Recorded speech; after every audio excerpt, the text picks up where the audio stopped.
Buongiorno da Sicilia 24, le principali notizie. Visita lampo della Premier Meloni a Niscemi, terza visita nel comune colpito dalla frana, al lavoro per indennizi e piano sicurezza. Mafia, si continua a indagare sulla rete dei fiancheggiatori di Messina Denaro, perquisizioni nello studio di un'ex avvocata, indagate altre 2 sorelle del boss. Escalation di intimidazioni nell'Agrigentino, il sindaco di Calamona ci rilancia, vado avanti. Troppe armi da guerra nelle mani della mafia, l'allarme del sindacato Movimento Poliziotti Democratici. Viaggio di rientro per Alessio Catanzaro, il ricercatore catanese raggiungerà la Turchia per poi tornare in Italia assieme agli altri volontari fermati da Israele durante la missione umanitaria della flottiglia. A Catania allarme sicurezza a Castellursino, la piazza in mano a scippatori e drogati, dicono i residenti che assieme ai commercianti invocano più controlli. Calcio, il Catania raggiunge la semifinale del play-off al Massimino, in una girandola di emozioni finisce 3-3. Il prossimo avversario sarà l'Ascoli, andata nelle Marche, ritorna al Massimino. Serie B, il Palermo batte 2-0 il Catanzaro al Barbera, ma non basta, decisivo il 3-0 dell'andata che regala ai calabresi la finale play-off.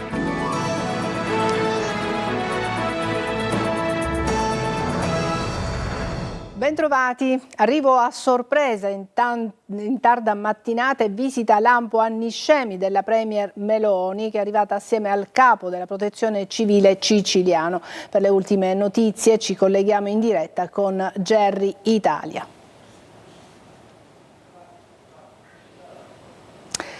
Il collega non ci sente, intanto andiamo avanti con il nostro telegiornale. Ci sono nuovi sviluppi nell'inchiesta sulla rete che avrebbe protetto la latitanza di Matteo Messina Denaro, indagate le sorelle Giovanna e Bici Messina Denaro, perquisizioni anche a Campobello di Mazara nello studio di una sua ex legale. Sentiamo Roberta Lunghi. Nuovo sviluppo nell'inchiesta della DDA di Palermo sulla rete di protezione della latitanza di Matteo Messina Denaro. Carabinieri e polizia hanno perquisito casa e studio di un'avvocatessa di Campobello di Mazara, oggi deceduta, che in passato aveva assistito il boss e alcuni presunti favoreggiatori.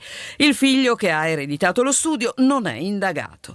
L'indagine riguarda anche i familiari del capomafia. Le sorelle Giovanna e Bice Messina Denaro sono accusate di avere aiutato il fratello a sfuggire alla cattura. La procura ne aveva chiesto l'arresto anche per associazione mafiosa, ma il giudice ha escluso misure cautelari dopo la morte del boss. I PM hanno presentato appello. Resta detenuta la sorella Rosalia Messina Denaro, che aveva ricevuto una condanna a 14 anni e mezzo per mafia, così come il fratello maggiore Salvatore. Ancora in carcere invece Francesco Guttadauro, figlio di Rosalia. Detenuto anche Gaspare Como, condannato in appello a 22 anni per mafia. La Cassazione ha disposto un nuovo processo di secondo grado per la rideterminazione della pena. E adesso andiamo a Niscemi, dove questa mattina, in tarda mattinata, c'è stata una visita lampo della Premier Meloni, che è arrivata assieme al capo del Dipartimento della Protezione Civile siciliano. Ci aggiorna Gerry Italia. A te la linea, Gerry. Sì, eccomi dalla piazza Vittorio Emanuele di Niscemi, come dicevi tu giustamente, visita lampo e soprattutto visita a sorpresa della Premier Meloni. Nessuno si aspettava davvero che questa mattina potesse arrivare a Niscemi, non lo sapeva neanche il sindaco, che si è fatto portare di corsa la fascia tricolore per poter accogliere la Premier Meloni, che è arrivata intorno a mezzogiorno dopo aver fatto un sorvolo in elicottero assieme al capo della protezione civile Fabio Ciciliano. Ha voluto sorvolare ancora una volta il fronte frana, dopodiché, come vedete anche dalle immagini, è arrivata in comune, dove attenderla, oltre al sindaco Massimiliano Conti, c'erano anche il prefetto di Caltanissetta Licia Messina e i 2 parlamentari del territorio e soprattutto i rappresentanti degli sfollati del Comitato Evento Franoso. Un lungo incontro in municipio per fare un po' il punto della situazione e poi, come vedete anche alle immagini, la Meloni ha raggiunto i giornalisti per spiegare i motivi della sua visita. Domani in Consiglio dei Ministri arriveranno i 2 decreti per il ciclone Harry per la frana di Niscemi, che metteranno in campo quei famosi 150 milioni che vanno alle opere di contenimento, vanno alla ricostruzione, ma vanno soprattutto ai risarcimenti per gli sfollati e per le imprese. La Premier, come sentiremo tra l'altro dalle parole che ha rilasciato alla stampa, ha detto: non è stato un 97, ve l'avevamo promesso, siamo stati molto celeri. Ma sentiamo cosa ha detto proprio la Premier Meloni all'uscita dell'incontro con il sindaco. Domani portiamo in Consiglio dei Ministri due diversi programmi, uno sulla messa in sicurezza del territorio e sulle opere infrastrutturali fondamentali, quindi ripristino delle infrastrutture anche e soprattutto viarie, e un altro per quello che riguarda tanto gli indennizzi delle famiglie che hanno perso la casa, secondo una serie di criteri, e anche tutto il tema delle demolizioni che sono necessarie. Grazie Gerry.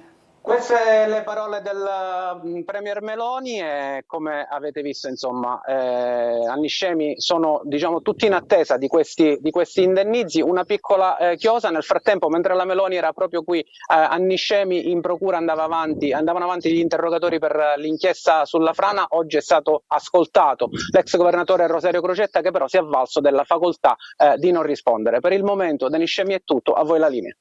Grazie Gerry Italia. E continuiamo. Dopo la lunga scia di intimidazioni, l'ultima con un manifesto funebre al cimitero, Pino Spinelli, sindaco di Calamonaci, comune dell'Agrigentino, rompe il silenzio per confermare la sua volontà di portare avanti il suo mandato. Ma quello di Spinelli non è un caso isolato. Le minacce agli amministratori è un fenomeno in crescita in provincia di Agrigento. Davide Sardo.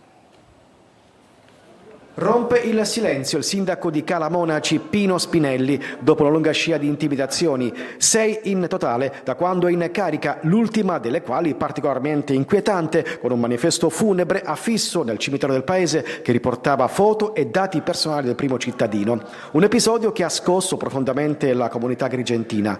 Negli ultimi mesi il fenomeno delle minacce agli amministratori locali continua a crescere e Spinelli è tra i casi più esposti. Parliamo di un manifesto funebre, devo dire che è un po', dico scosso, ma veramente mi fa riflettere tanto alla cattiveria, alla frustrazione, fuori luogo perché a oggi non mi spiego i motivi. Dopo l'escalation, il Comitato Provinciale per l'Ordine e la Sicurezza Pubblica ha disposto per il sindaco una sorveglianza rafforzata con pattugliamenti frequenti delle forze dell'ordine e tutela ravvicinata nei pressi della sua abitazione e del luogo di lavoro.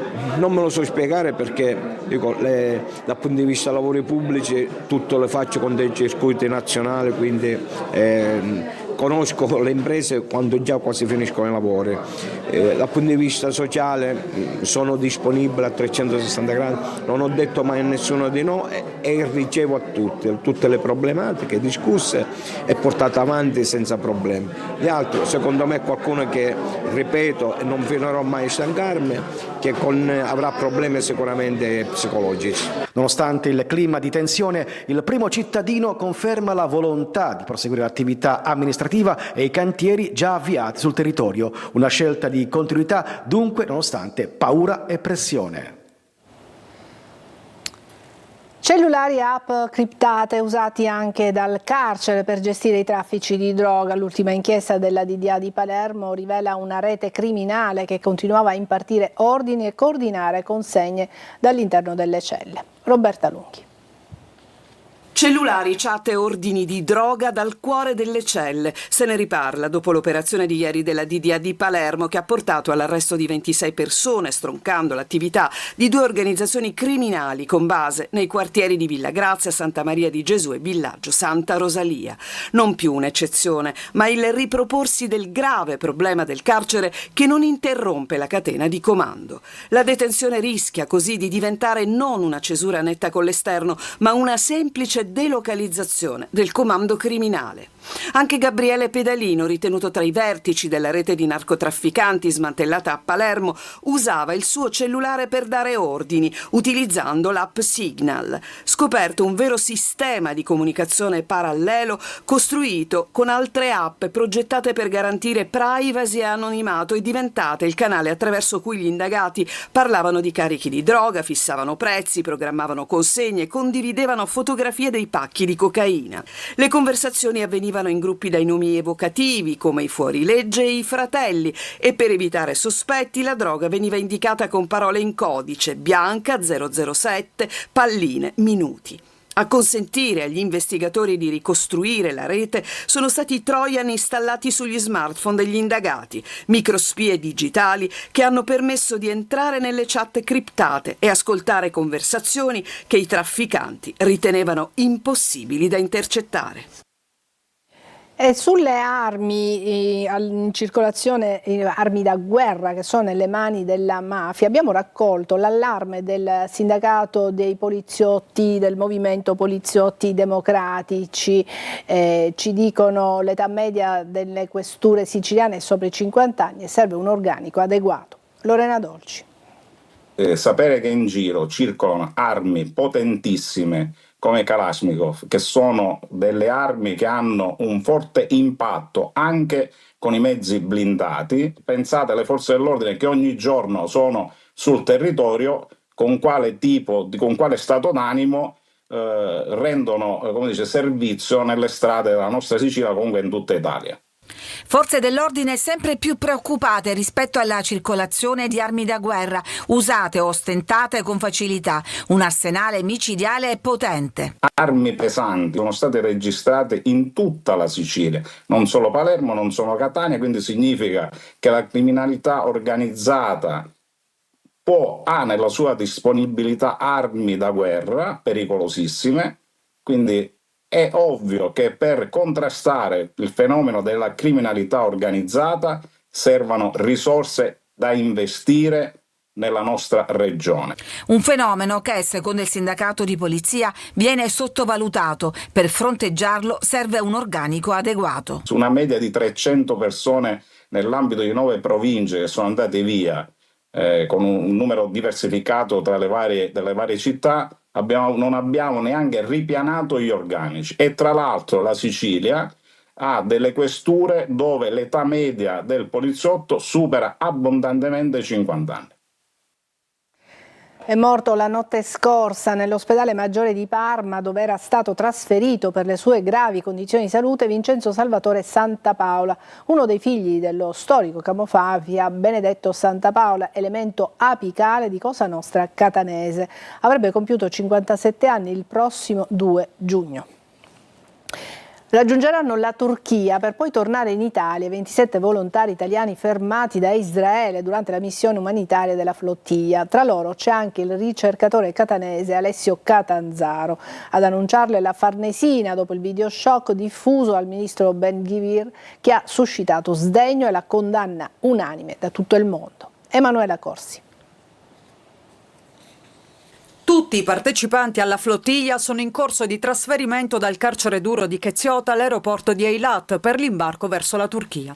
A comunicarlo è la stessa Farnesina, dopo ore di apprensione e attesa per le sorti dei 27 italiani detenuti in Israele, tra cui il giovane ricercatore catanese Alessio Catanzaro. Da lunedì, quando la Marina Militare ha abbordato le imbarcazioni della Global Sumut Flotilla, si sono interrotti tutti i contatti con i familiari. Aspettiamo Alessio, aspettiamo il suo rapido ritorno in buona salute e con la dignità che deve essere riconosciuta a tutti i detenuti, scrive il rettore della scuola di Lucca, dove il giovane svolge il dottorato in fisica. A fare crescere la preoccupazione nelle ultime ore il video che mostra Ben Gvir che deride gli attivisti bendati, ammanettati, costretti a stare in ginocchio e con il viso a terra.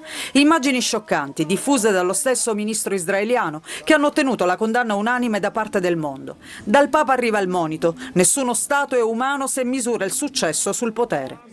Intanto questa mattina sono atterrati all'aeroporto Leonardo da Vinci su un volo d'Atene i primi 2 italiani. Si tratta del giornalista del Fatto Quotidiano Alessandro Mantovani e del deputato pentastellato Dario Carotenuto. Quest'ultimo, appena arrivato a Fiumicino, ha raccontato: ci pestavano e ci dicevano "Welcome to Israel". È tutto orribile. Ci hanno picchiato selvaggiamente 3 energumeni. Carotenuto ha raccontato inoltre che uno degli attivisti è stato portato in infermeria con probabili lesioni interne. C'erano persone bendate, alcune con fratture e traumi cranici, episodi di violenza sessuale, anziani torturati. Erano con i mitra spianati contro di noi, avevamo le mani alzate. Sono stati forse i secondi più lunghi della mia vita. Poi ci hanno preso per il collo e diviso. Da quel momento non so più niente dei miei compagni. I carabinieri del comando provinciale di Catania hanno arrestato in flagranza di reato un 36enne residente in provincia di Agrigento, ritenuto responsabile di detenzione ai fini di spaccio di sostanza stupefacente. L'auto guidata dall'uomo percorreva la strada statale 121 in direzione Catania a velocità sostenuta per poi con una manovra improvvisa entrare nel quartiere Montepo. Insospettiti, i militari dell'Arma hanno fermato il veicolo e identificato il conducente che, notando sin da subito un evidente e ingiustificato stato di agitazione. La perquisizione dell'auto ha fatto scoprire nascosti sotto il sedile dell'auto 2 panetti di cocaina per un peso complessivo di oltre 2 chilogrammi. E a Catania, in piazza Federico di Svevia, in mano a drogati e malviventi, denunciano ai nostri microfoni i residenti e i commercianti che chiedono più controlli. Tonino De Mana. Ci sono tanti raccati che per 5 euro, per 10 euro fanno danni, rumbano le macchine, fanno troppo danni. È il grido d'allarme di uno dei tanti catanesi che frequentano piazza Federico II di Svevia, una zona che di turistico ha ben poco, a giudicare dalle cartoline poco edificanti che vi mostriamo. L'isola pedonale ha desertificato il perimetro del Castello Orsino, dove balza all'occhio il senso di abbandono, con erbacce che invadono le aiuole e sporcizie di ogni tipo, che si nota anche nel fossato del castello, oggetto di interventi di riqualificazione che dovrebbero essere ultimati a settembre. Intanto c'è chi bivacca o dorme, chi si droga nelle scale delle vicine abitazioni, chi importuna, chi si prostituisce, a volte per comprarsi una dose di crack, senza contare aggressioni o scippi. Un filmato che mi ha colpito è 2 ragazzi in un motorino, su un motorino, che scappano dopo che hanno fatto uno scippo a una turista. Anche per il Castello Orsino non mancano i paradossi. Sentite questo commerciante. Arrivano le forze dell'ordine qua a chiederci registrazioni a noi personalmente delle nostre telecamere che puntano sui nostri locali, sulle nostre porte. Non ho capito, le forze dell'ordine vengono da lei per far cosa? Perché ci richiedono le registrazioni dei reati che ormai quotidianamente accadono. Residenti, commercianti e titolari di B&B invocano controlli e sicurezza. Ci vuole un camper fisso 24 su 24. Io non vorrei che il Castello Orsino diventi una Librino 2.0, completamente dimenticata, completamente abbandonata. Auspico che possiamo essere in qualche modo monitorati, controllati, ecco, sentirci protetti. Un presidio fisso di polizia, specie nella Movida, potrebbe essere la soluzione. A Catania, operazione speciale di controllo del territorio in viale Mario Rapisardi, impegnati una trentina di agenti e la polizia locale. Gli interventi hanno riguardato il controllo del suolo pubblico, la sosta selvaggia, l'utilizzo del casco e la regolare copertura assicurativa. Diverse le squadre impegnate, dalla non all'ambientale sino alla sezione motociclisti. Il cadavere di un 37enne è stato trovato nella tarda serata di ieri in un'abitazione del centro di Canicattì. Le cause del decesso dell'uomo non sono chiare e il sostituto procuratore di turno di Agrigento ha disposto l'esame autoptico. Su questa vicenda stanno indagando i carabinieri. Adesso una breve pausa, tra poco.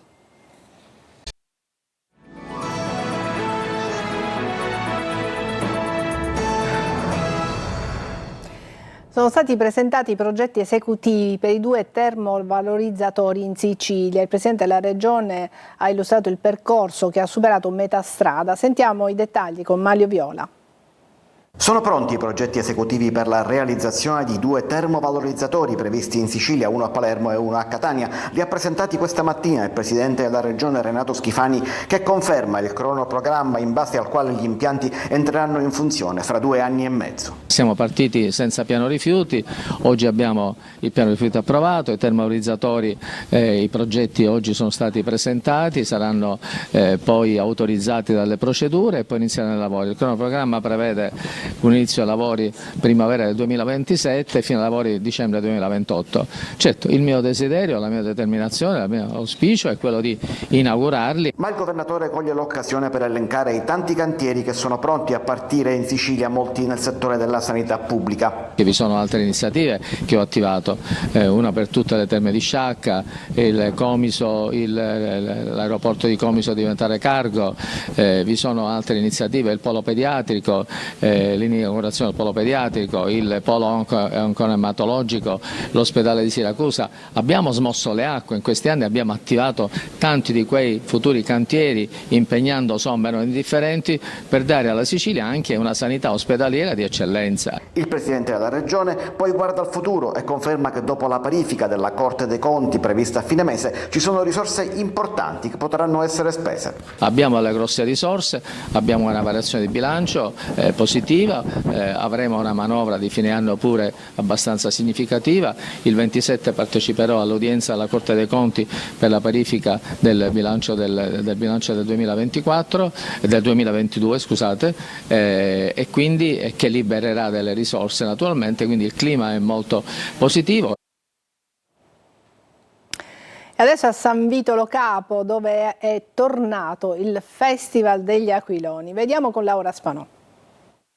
Il Festival internazionale degli Aquiloni torna a colorare il cielo della Sicilia con la 16ª edizione, trasformando ancora una volta il borgo marinaro di San Vito Lo Capo in un grande teatro a cielo aperto dove emozioni, arte, musica e poesia si incontrano guidate dal vento. Ieri l'apertura ufficiale con una parata che ha attraversato il paese, poi in spiaggia finalmente con gli aquiloni che già svettavano in cielo. Fino al 24 maggio aquilonisti provenienti da diverse parti d'Italia daranno vita a un evento capace di unire generazioni, culture e linguaggi attraverso uno dei simboli più universali della libertà, l'aquilone.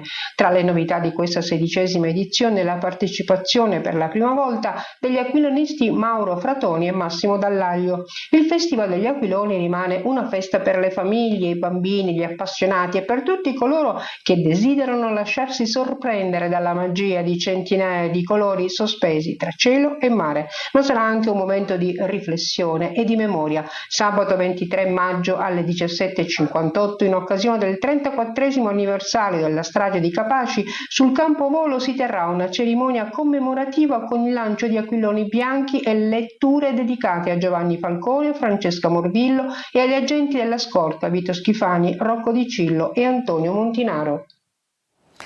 Subito dopo il telegiornale alle 14:30, Sicilia 24 Focus, si parla di prevenzione del tumore al seno. In studio con Roberta Lunghi la dottoressa Francesca Catalano, direttore dell'unità operativa complessa di senologia all'ospedale Cannizzaro di Catania. In collegamento la giornalista Valeria Maglia, direttore di Medical Excellence TV. Al centro della puntata l'iniziativa Maggio Informa. Le vostre domande al 342 74 55 005. La trasmissione è in diretta su Telecolo e in streaming sul sito siciliaweb.it. Una pausa e poi il calcio.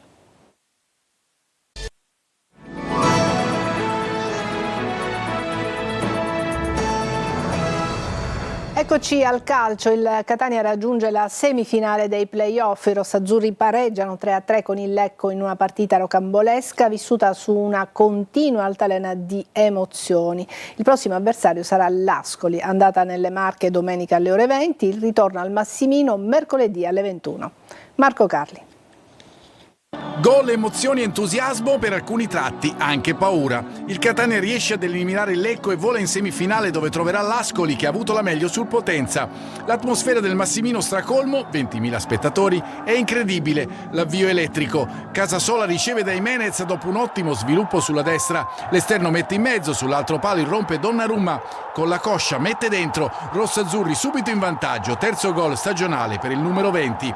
Gli etnei sono sospinti dall'entusiasmo dello stadio, ma rischiano su un contropiede avversario. Duca supera Pieraccini, entra in area, si accentra e lascia partire un tiro su cui Dini respinge al meglio. È un Catania aggressivo, ma il Lecco resta in partita. Sul rinvio di Furlan, Pieraccini non controlla. Urso sfugge alla guardia di Donnarumma, si invola verso la porta di Dini e non sbaglia. È 1-1. Il Lecco riesce anche a ribaltarla. Sugli sviluppi di un angolo Miceli trattiene Battistini in area. L'arbitro, richiamato all'on-field review, concede il rigore. Sul dischetto Sipos e Glaciale, Lombardi in vantaggio. Il Catania subisce il colpo e deve riorganizzarsi, ma sfrutta un calcio d'angolo.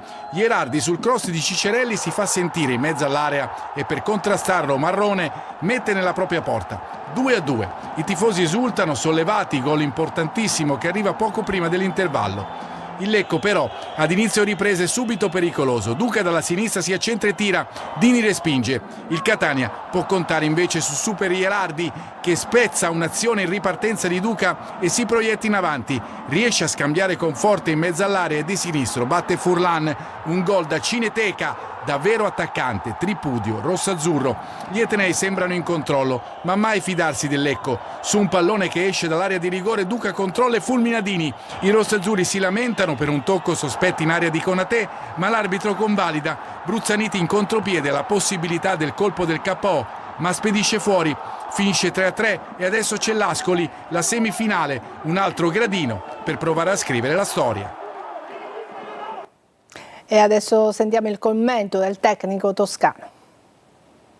L'Ascoli ha valori importanti, ripeto, non per caso si è giocato fino all'ultima giornata il primo posto con l'Arezzo che ha altrettanti valori importanti, ha un'identità ben precisa, l'abbiamo incontrata in precampionato quest'anno, in ritiro e già mi aveva fatto una grande impressione. Dobbiamo essere consapevoli che affrontiamo una squadra forte, con qualità, con dinamicità e la dobbiamo preparare bene. 0 ma non basta, rosanero sono fuori dai playoff e sfuma il sogno della Serie A. Marco Gullà. 2 gol, tanto cuore, ma in finale playoff va il Catanzaro. Il Palermo vince 2-0 al Barbera contro i calabresi, ma in virtù del 3-0 dell'andata a passare è la squadra di Aquilani. Un peccato, il Palermo avrebbe anche meritato il 3-0 per le diverse occasioni create, ma a pesare sulla qualificazione c'è sicuramente la gara del Ceravolo che la formazione di Inzaghi ha totalmente sbagliato. E dire che il match per i siciliani si era messo benissimo dopo il tributo dello stadio alla piccola Alessia La Rosa, poi Giampaolo porta subito in vantaggio il Palermo con questo colpo di testa sotto porta e tripudio al Barbera. Non c'è un attimo di tregua, i primi 20 minuti sono di fuoco, il Palermo attacca ma rischia anche di subire le ripartenze dei calabresi. Gli ardori del Palermo si placano e il Barbera deve accontentarsi dell'1-0 a riposo. La ripresa parte subito a 1000, Palumbo si gira in area di rigore, palla sul palo, Ranocchia al 52esimo carica una sventola col mancino e trova la strepitosa risposta di Pigliacelli, poi Jonsen in aria, ancora il portiere del Catanzaro salva. Finale convulso, Palumbo in acrobazia manda fuori, poi Di Francesco e Pittarello si mangiano il pari davanti a Joronen. Il Palermo ringrazia e stampa il 2-0 all'89esimo con Rui Modesto che infila al volo sul lancio perfetto di Ranocchia. C'è però solo tempo per 2 espulsi, Pierozzi e Palumbo, e la rissa finale al triplice fischio. Rissa anche a fine primo tempo con il figlio del direttore sportivo del Catanzaro, Ciro Polito, che ha aggredito alcuni tifosi in tribuna autorità. Ci fermiamo qui, è tutto per questa edizione di Sicilia 24, grazie per averci seguito, buon pomeriggio.